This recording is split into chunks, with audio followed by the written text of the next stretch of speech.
¿Qué tal amigos de Pandemia Literaria? Cuando recibí la invitación de entrada para participar en este esfuerzo colectivo por compartir lecturas y demás, la verdad es que no me entusiasmó de entrada la idea porque me cuestionaba qué tanto podría comentar yo de libros que todo mundo conoce, ¿no? Sobre los cuales ya hay revisiones bastante críticas. No obstante, conforme avanzó la pandemia y en consecuencia la cuarentena, me reencontré con una lectura que había dejado abandonada hace unos meses. Se trata de El Museo de la Inocencia de Orhan Pamuk. Eh, Fue un obsequio. La verdad es que yo jamás habría llegado a un libro similar por mi cuenta. Estaba haciendo memoria de cuál había sido la última novela romántica que había leído. Y bueno, pues podría ser Madame Bovary, hace un poco de menos tiempo, pero no sé eso qué tan romántico es.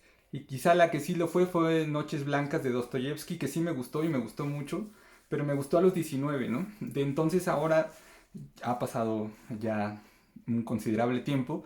Yo creo que he cambiado bastante y no es mi género predilecto. Esto de le voy a llamar así, ¿no? Novela romántica, tal cual, hablando del amor romántico, ¿no? Una novela dedicada a un amor intensísimo, pues muy vinculado al concepto que ahora se intenta deconstruir del amor romántico.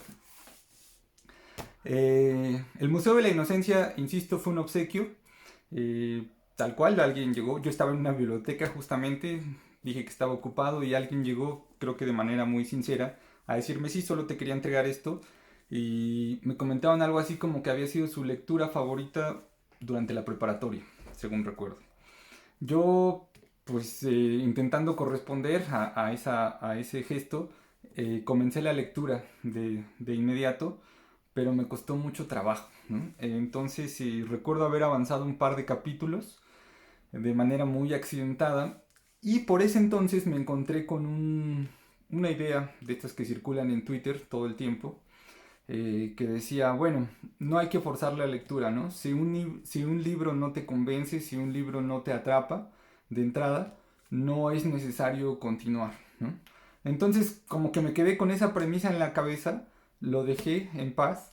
eh, y nada, en ese momento me quedé con un hombre rico, eh, en Turquía, enamorado de una prima lejana, una pariente lejana, quizá 12 años más joven que él, y un amor pues, que era una aventura en ese punto, ¿no? Y que, digamos, lo tenía bastante involucrado. Él era un hombre comprometido, entonces había un conflicto eh, con esa relación.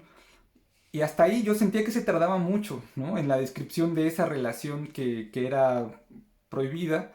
Y no entendía tanto, no recuerdo haber regresado varias veces a la contraportada, eh, preguntándome qué estaba leyendo y bueno, se insistía en que Orhan Pamuk era ganador de, premio Nobel, de un premio Nobel de literatura. Entonces, bueno, yo quería darle oportunidad, pero no lo logré en ese momento. Llega la pandemia, llega la cuarentena, me hice el propósito de leer todo aquello que tenía pendiente leer, y comencé por este libro. Debo insistir en que me siguió costando trabajo, pero poco a poco quedé atrapado por su descripción de esa misma circunstancia, pero una vez que deja de ser ideal, una vez que se cae el teatro de poder sostener un amorío con su prima, con su pariente lejana, y al mismo tiempo estar comprometido con una mujer de la alta sociedad, tanto como él lo era, en Estambul. Ambos eran, digamos, de familias adineradas, se habían comprometido y su vida pues, parecía muy prometedora, digamos, lo tenía todo. Tenía el dinero de sus padres, tenía incluso la posesión de una de las empresas de su papá y estaba comprometido con una hija de un ex diplomático, entonces había tenido educación en Occidente y demás. Lo tenía todo en la vida, en el concepto de la época que intenta retratar. Pero entonces desaparece esta pariente lejana de su vida. Describe la desesperación pues, de que no había registros confiables en ese momento a los cuales recurrir en la sociedad turca de ese momento. Tampoco había investigadores privados, incluso era un concepto muy ajeno al momento que está retratando el autor. Entonces, lo que lo que hace pues es aferrarse a los momentos que había vivido con su prima, ir una y otra vez al departamento en el cual se encontraban, ¿no? Tenían encuentros sexuales, empezar a atesorar los objetos que ella había tocado y empezó a tener una obsesión. Esa obsesión empezó a ser poco a poco más notoria, al punto de que, bueno, tuvo que confesárselo a su prometida. Su prometida pensó que podía ser algo temporal, pensó que lo podían superar juntos, pero no fue el caso, ¿no? Entonces, bueno, no quisiera seguir spoileando la historia, pero lo que puedo comentar es que conforme avanzó mi lectura, quedé atrapado en una nueva dinámica, que es cuando él por fin, luego de mucho tiempo, luego de sufrir bastante, se vuelve a encontrar con su prima, pero no en unas circunstancias ideales, ¿no?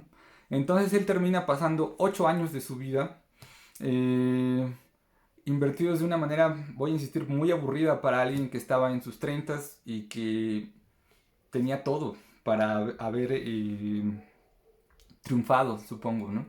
Entonces eso me provocó empatía independientemente de la disonancia que existía entre mi yo lector y la historia que no entendía, ¿no? Que, insisto, me parecía en extremo descriptiva, porque es una novela larga, en una situación que en realidad no se mueve mucho, ¿no? Pero en algún punto logró atraparme en el drama de sentirse feliz con tan solo convivir pues un poquito, ¿no? Un ratito de las noches con su amada durante ciertos días de la semana. Entonces eso es lo que me hizo interesante el libro, ¿no? Como una historia que me parecía muy ajena, que me parecía exagerada incluso en su extensión descriptiva, ¿no? Que describe las situaciones, los objetos y demás, logra atraparme y logra provocarme empatía a un personaje que de entrada había encontrado muy ajeno. Eh, pues en algún punto sí asumes el rol del personaje y entonces pues, comprendes esa intensidad, ¿no? Al final es lo que le tocó como vida. Y bueno, no spoileo todo lo demás que ocurre, pero el título que lleva el Museo de la Inocencia tiene que ver con que pues él al final se vuelve un coleccionista, ¿no? No solo de los momentos, también de todo lo que ella tocó, pero también incluso de fotografías, carteles que pudieran retratar esa parte de Estambul, esa época que a él le tocó vivir con su muy intenso amor. Entonces, bueno, eso deriva de una manera, pues un poco, no sé si compleja, pero sí dramática, pues deriva en la construcción de un museo y también ahí el autor trata de enrolarte en que, bueno, al final el libro que se redacta tiene que ver con una guía para el museo al cual pues todos van a poder tener acceso, ¿no? Todos los que visiten esa parte de la ciudad de Estambul. Entonces, bueno, me pareció por demás interesante, sobre todo el ejercicio de llegar hasta el final de una lectura que no me había atrapado en un principio. Y pues nada, esa es mi recomendación para este proyecto de pandemia literaria. Espero la encuentren interesante y ojalá pueda haber cierto intercambio respecto a esta recomendación en específico que hoy les tengo. No me presenté al inicio, soy Axel Velázquez Yáñez y pues nada, esa es mi recomendación. Un saludo a todos.